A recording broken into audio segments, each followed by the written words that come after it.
Bhaswati Mukherjee, well, Dr. Kohli is right that it is going to take time.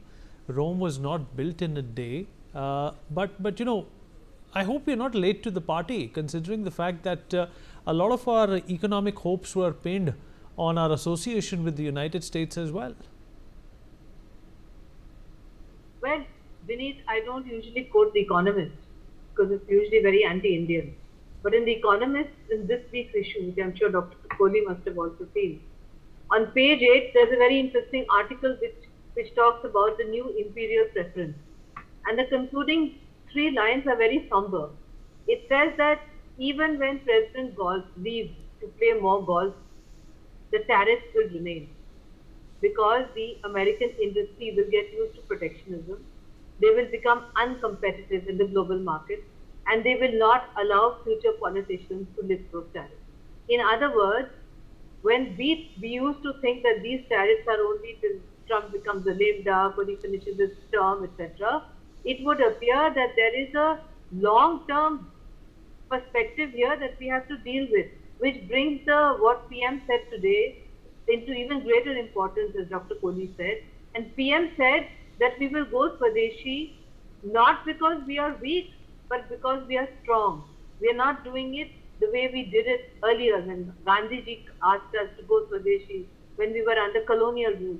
We are doing it now because we want to utilize our vast domestic market of 1.4 billion people to give some much needed relief to those industries which are directly threatened right now, textiles, as he said, gems and jewelry, etc. And for that, one way out, immediate way out, while we are negotiating the new FTAs, for instance, with the EU, etc., while we are busy finding new markets, this going Swadeshi is one way of giving some relief to the Indian exporter of these kind of items, which used to have a big market in the US. In the meantime, as Dr. Kohli said, and as we agreed, we will continue in our quest for new markets, and we will do so without any pause, because now we understand that this 25%, which was on the additional 10%, which is now added to the 25%.